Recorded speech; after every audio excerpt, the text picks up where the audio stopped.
Welcome back to 8 Metal Strings. Today we're going to break down the first riff from the song Inner Assassins by band Animals as Leaders from their album The Madness of Many.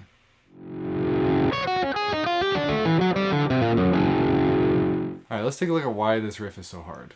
There's a lot of elements going on at the same time that make it what it is. So first off, the first three notes, we encounter a kind of composite technique called selective picking. Selective picking, if you haven't heard of it before, is this composite of a hammer-on out of nowhere with the left hand, which means basically do a hammer-on without picking a note first, followed up by picking the note 2 times while doing a palm mute of that note. So the first 3 notes looks like this. So already, if you've never encountered selective picking before, that's going to be a bit of a hurdle just to get over. The next 3 notes is the same technique, but it's on string 6 instead of string 8, which means we have to do a string skip to get there. So if string skipping is something that you need to work on, that might be an issue as well. And if you need to work on string skipping, I do have a video about it. I'll link it up here so you can check it out to work on some exercises that I give you there. So if we make it through the first 6 notes of this song, the next 4 notes are the hardest part. The first thing we have to do is do a position shift from 5th position to 8th position very quickly. And when we get there, we have to do another one of those hammer-ons from nowhere on the 8th fret of string 6. Once we do that hammer-on, there's only more hammer-ons to follow. So we're going to be using the pinky to do a bit of a stretch up to the 12th fret, and we have to take this kind of slanted hand position to reach, to fret the 12th fret on string 7, and then we're going to do 8 and 12 one more time after that. So that looks like... So during this position shift, in order to achieve this tilted hand position, we have to kind of incorporate some of the vertical motion concepts we talked about in one of my videos, where we have to do a forearm rotation to drop the index finger and raise the pinky, and that's going to allow us to reach a little bit higher. Another difficult thing about this little 4-note sequence is the accuracy of hitting the notes with the tips of your fingers. It's very easy just to slap your fingers down on the strings in hopes that you hit the right note, but that's going to sound terrible, and at high speeds, it's just going to make the whole thing sound like mud. So do your best to aim, practice slow, and make sure you're getting the tip of your finger to only hit the string that you're trying to hit. One last thing that makes this part extra difficult is the fact that we are hitting the 12th fret. Now, what's so bad about the 12th fret? Nothing in particular, except that it is the first harmonic of any string. This means that when we hit that note, it's going to have a bit of a ring to it, compared to, let's say, that 8th fret note that comes before it. We can keep that note super clean, which helps at high speeds, but that 12th fret note, even while muting, is going to have a bit of a reverberation to it as it rings out. So we really got to press into the mute and try to hold that note and almost block it. I sometimes try to block it with the top of my finger after it's released when I hit the 8th fret. So I'm just touching very slightly the 7th string just to mute that ringing. Now you probably haven't thought too much about how the right hand is muting up to this point, but during that position shift, I find one of the main issues I have is that the strings 2 and 3 will ring out. Either if I bump them or if I hit the neck by accident, we're just going to get some strings ringing, and because the strings are so wide on an 8-string guitar, this part of my hand doesn't cover all the way down to string 1 and 2.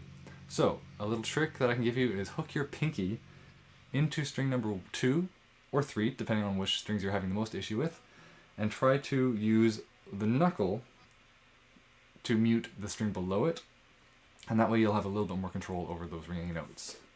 So this is without the pinky. This is with the pinky. And now after those 4 hammer-ons in 8th position, all we have to do is return to 5th position and repeat the first 6 notes. So the whole thing looks like this.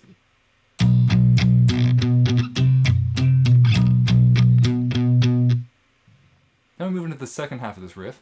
It's almost identical, except rather than playing the 5th fret on string 8 to start us off, we're going to start on fret 8 on string 8. Not much more challenging about this. We're just going to have to make sure we can do these hammer-ons from nowhere or selective picking with different fingers. So maybe you spend a lot of time coordinating that index and ring finger, but now all of a sudden you have to use your middle finger and index finger, and those aren't as coordinated, so it just might take a little extra work. One small detail I don't want to forget is during that second half of the riff,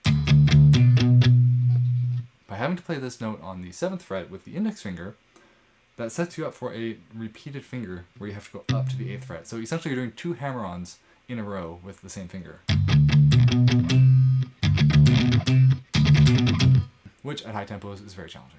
We do our 8-12, 8-12 hammers again. And to end off, we play the 6th fret on string 8, ending again with the 7th on string 6. So that second half of the riff looks like this.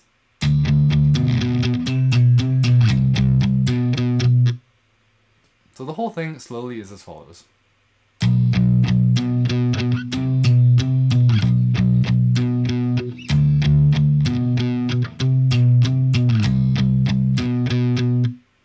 then that repeats.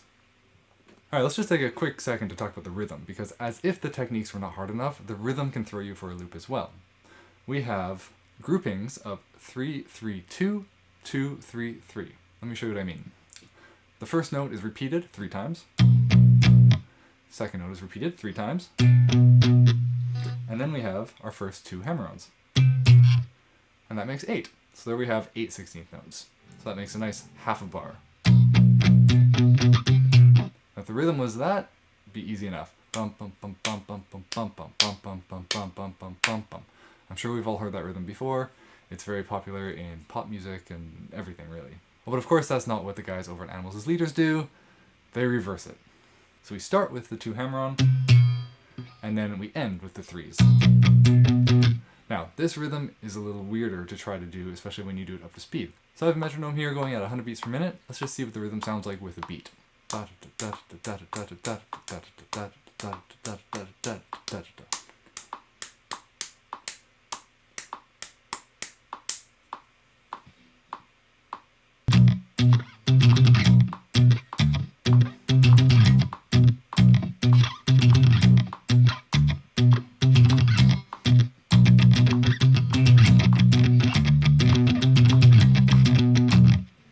So, what's the best strategy for practicing this riff or similar style of riffs?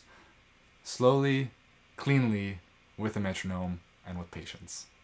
There's not much more to it. You're going to want to set the metronome at as slow of tempo as you have to in order to play everything cleanly, and then once you can do that, start taking it up beat by beat.